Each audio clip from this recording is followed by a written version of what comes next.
Марк, привет! Ты ворвался на сборы буквально из отпуска. Как это было? Всем привет! Да, это было действительно так.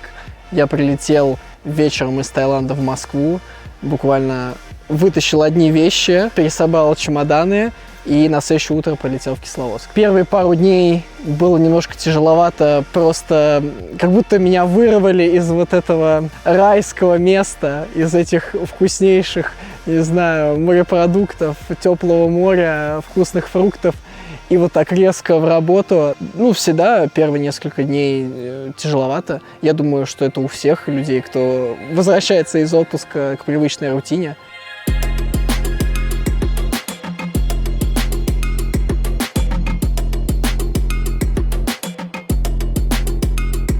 Подожди, стоять. Не, подожди, не надо вот так идти на четверной прыжок, вот так. Ты прям вот так. Можно покатать ноги? Ноги не катаются, откуда у тебя взрыв-то будет? Ты на него прям пешком пошел. Прекрасно. Шедеврально.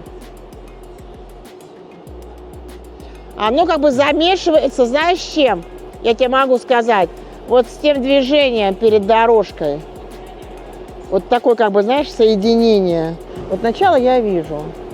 Прыжок, волчок, перепрыжка, вот эта вот крутяшка. А выхода я не вижу нормального. Там будет штука. Когда не будет. То есть я ее увижу. Не на соревнованиях, да? А заранее чуть-чуть.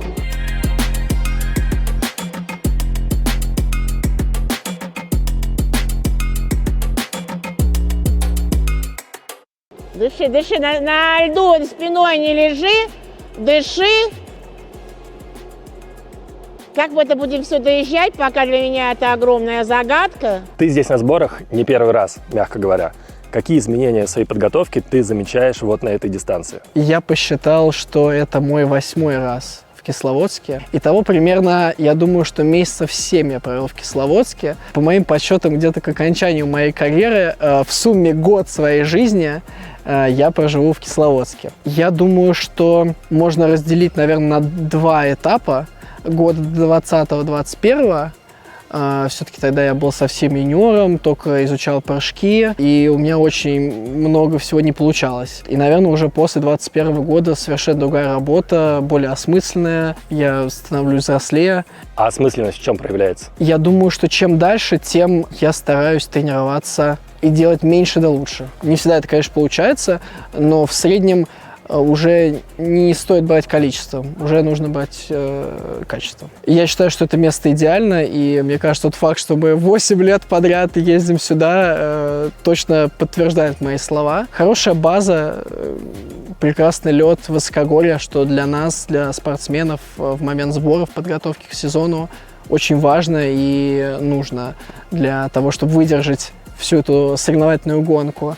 И, хотелось бы отдельно сказать слова благодарности директору Азамату Юшаеву, потому что, мне кажется, любые вопросы, которые у нас появляются, они решаются, и спасибо вам большое, это очень приятно. А ты вообще как-то зафиксировал момент, когда вокруг тебя не осталось тех, кто был на самых первых твоих сборах?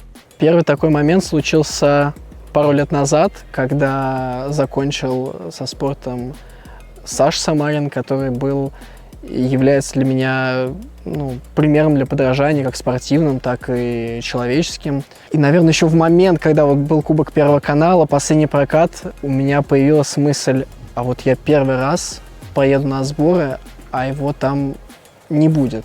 Потом в этом году Димка не поехал в Кисловодск, но он был в Грузии. Так что надеюсь, что это вот такая пауза в годик, и, может быть, в следующем году снова с Димкой увидимся и в этом городе. На самом деле удивительно, насколько я себя помню самым мелким из всех, а сейчас это ровно наоборот. И, казалось бы, прошло совсем немного времени. Вот еще год 20-й, 21-й было абсолютно иначе. А ты чувствуешь какую-то ответственность в связи с этим? Я чувствую эту ответственность по причине того, что я все-таки самый старший. Но мне кажется, что мы со всеми в дружеских отношениях. Кто-то, я чувствую, что смотрит на меня как на какого-то там состоявшегося спортсмена. Кто-то ко мне относится просто по-дружески, и в целом этот вариант мне ближе. Вот. Но я просто, да, замечаю, что некоторые повторяют за мной. Может быть, даже не на льду, может быть, какие-то действия или что я говорю, как я говорю.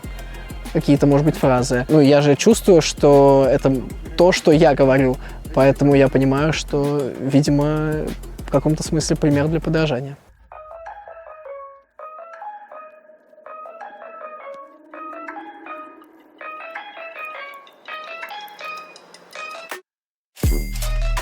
Когда книга еще только началась, а читатель не успел опомниться и привыкнуть к потоку мыслей, эмоций, воспоминаний и мизантропических максим его героя, неаполитанского поп-певца Тони Пагоды, может быть, погоды. Дневную норму почти не выполнил. Что ты делаешь, чтобы первый сбор, вот этот месяц, не превратился в изматывающую рутину? Стараюсь развлекать себя как только могу. Мы собираемся с ребятами часто, может быть, не каждый день, но там через день. Во что-то играем, ходим, не знаю, в настольный теннис играть, может быть, наоборот, какие-то настолки, типа карт или бункера. Иногда ходим куда-то гулять, каждый выходной ездим в город. Я успел за этот еще не полный месяц съездить в Ессентуки, в Пятигорск, в Железноводск. Так что по чуть-чуть, но стараюсь окультуриваться. Ну, а вечерами, не знаю, иногда смотрю фильмы, иногда вот играю в Майнкрафт. Последнюю неделю вот какой-то такой прикол. Вот, строю домик. Вот.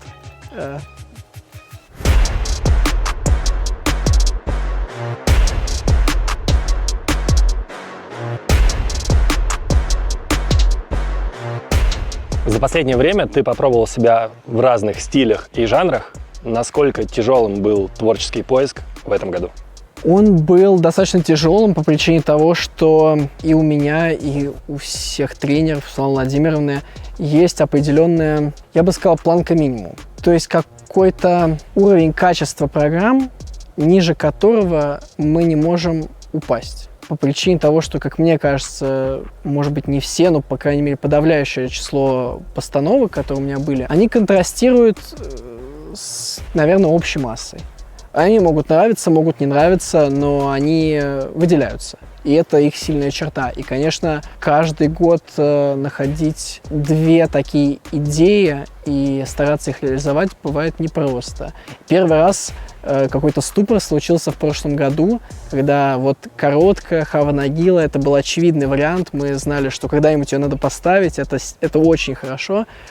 А с произвольной вот ступор. И мы даже решили, все, давайте каждый разъедется отдыхать, спокойно выдохнем и уже потом вернемся. И вот родили еще список Шиндлера. А в этом году получилось, что обе программы и изначально 0 каких-то рабочих идей. Но мне кажется, мы нашли что-то новое, по крайней мере, для меня самого. И сейчас занимаемся уже отработкой каких-то небольших деталей, чтобы связать это прям вот в цельную работающую картину. Как ты находишь исходный материал для работы? Кино, музыка? Обычно это такой вот треугольник. Светлана Владимировна, я и постановщик. Иногда бывает, идеи исходят от постановщика, иногда от Светланы Владимировны, иногда это я приношу какую-то идею или музыку. Вдохновение, наверное, оно приходит спонтанно. То есть это может быть что угодно. Может быть ли это быть фильм? Конечно. Постановка в театре? Конечно. Банально музыкальная какая-нибудь композиция или мем? Это тоже может быть источником вдохновения. Ты просто должен взять, додумать, переосмыслить и выдать что-то новое. Будущая произвольная программа. Я услышал музыку, которую условно можно назвать мешапом из 2 композиций. И это меня так поразило, так вдохновило, что я предложил поискать что-то похожее и сделать некий симбиоз из 2 непохожих музыкальных композиций на основе вот случайно найденной в плейлисте музыки. Часто приходится отказываться от каких-то своих идей или где-то переступать через себя, чтобы финально получилось лучше? Периодически приходится, да, конечно. Но я отношусь к этому спокойно, потому что не всегда человек может трезво оценить качество, когда он сам это делает. То есть может казаться, что все хорошо. Может быть, глаз замылился. Может быть, ты просто делаешь какие-то движения, и тебя от этого прет, но визуально это не смотрится. Поэтому, конечно, это все коллективный труд. Злишься в эти моменты? Ну, может быть, вот в момент, когда отказывают или говорят, что нет, чуть-чуть вот злишься, потому что, возвращаясь вот к предыдущим словам, если я это делаю, то, значит, мне как бы в кайф. А тут мне говорят, что не делай это. Как я это делать не буду, если мне в кайф? Но там минуту-две, и приходит осознание, что, конечно, повторюсь, это общий труд, и каждый хочет сделать как лучше. От нового сезона чего хотелось бы больше всего? Если общими словами, то продолжать заниматься любимым делом. Но я понимаю, к чему клонит твой вопрос. Мы находимся в ожидании. Конечно, если я получу нейтральный статус, был бы счастлив вновь покататься на международных аренах перед зрителями из совершенно разных стран.